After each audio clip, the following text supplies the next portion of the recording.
वो तो सांसद भी रहे हैं, अब उनका बेटा सांसद हो गया।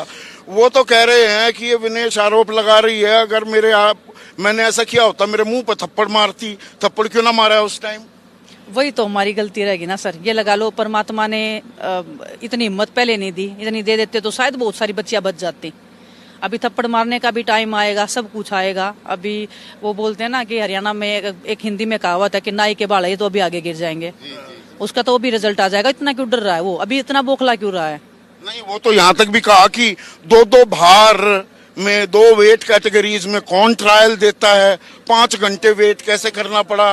विनेश ने तो धोखाधड़ी करी, धोखा करके वह ट्रायल में सेलेक्ट हुई, वहां गई पेरिस में तो हो गया उसका धोखा। अगर मैं इतनी धोखे का जवाब धोखा ही मिलता है। अगर मैं इतनी शक्तिशाली होती तो सबसे पहले तो मैं ब्रजभूषण को पकड़ के जेल में ही डाल देती। अगर मेरी इतनी इस देश में मैं इतनी ताकतवर हूँ तो मैं पहले उसका ही बंदोबस्त करती ना, जो उसने इतना कर रखा है। नहीं, वो कह रहे हैं 2 बार में कोई लड़ ही नहीं सकता। मजबूरी है, क्यों नहीं लड़ सकता है? ये रूल कहाँ है? लोकल में कोई रूल नहीं होता है। और जो भी रूल भी बना रखे हैं वो ब्रजभूषण ने बना रखे हैं। उसने जो रूल बना रखे उसी हिसाब से ट्रायल हुआ था। संजय सिंह उसी के तो लोग थे, उसी का डम्मी है ना वो, उसी का डम्मी है।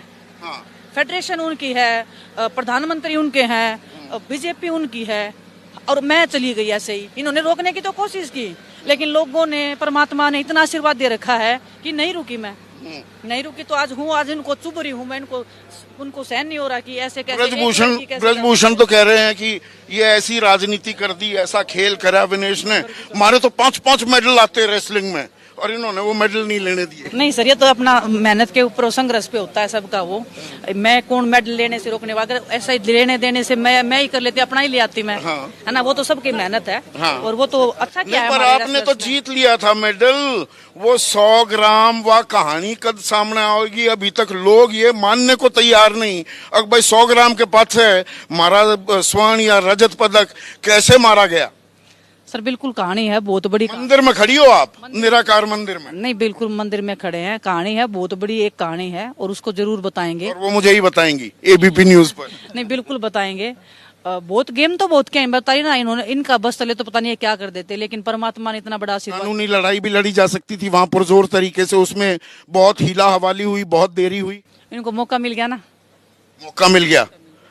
पेट में दर्द हो रहा था, ये विनेश कैसे जीत गई, इसने सुसाकी को कैसे हरा दिया, जिसको कोई दुनिया में हरा नहीं पाया। वही इनको प्रॉब्लम हो रही थी इस चीज से। और काफी ये जो बाद में भी जो कोर्ट केस किया वो मैंने किया है। उसके बाद में लॉयर आए हैं, सरकार ने वो दिखाने के लिए लॉयर भेज दिए हैं। जो होना चाहिए था वो नहीं हुआ। जो बोल रहे हैं वो सब सच नहीं है। जो इनसाइड जो मुझे पता है क्या हुआ था, कितना राजनीति में आने का एक बड़ा कारण क्या ये भी है, ये इंसाफ की लड़ाई पुरजोर तरीके से लड़ पाओ, वरना एक खिलाड़ी 2 दिन आदमी पूछे बाद में भूल जाए। यही सबसे बड़ा रीजन है। यही है मजबूरी है, हमारी मजबूरी है। रोड पे जाए तो उधर से फेंक रहे हैं, ओलंपिक्स में जाए उधर से टांग खींच रहे हैं। जाए तो जाए कहाँ जाए आप बताओ? पर आपने इतने लोगों का सत्यानाश भी कर दिया। वो जो अखाड़े में जहाँ जाया करते उन अखाड़ों में जाने को तैयार नहीं हो रहा है ना। ऐसा कोचेस को रोका जा रहा है, माँ बाप को कहा जा रहा है फलाने कोच के दौरे ना भेजो, ये आंदोलनकारी थे, ये आंदोलन जीवी थे, इनके पास ना जाओ। आपने उनको परेशानी में डाल दिया। सर मैं तो बोलती हूँ कि अच्छा संकेत है। अगर माँ बाप इतने अलर्ट हो रहे हैं अपनी बच्चियों को लेके तो ये एक अच्छा संकेत है। उनको पता चल रहा है कि इनसाइड क्या होता है, वो अपनी बच्चियों को सेफ रख सकते हैं, वो इस चीज पे अलर्ट हैं। वो एक अच्छा संकेत है, आप उसको गलत नहीं बोल सकते। पहले माँ बाप हर चीज लड़कियों को किसी के ऊपर छोड़ देना वो एक बहुत बड़ी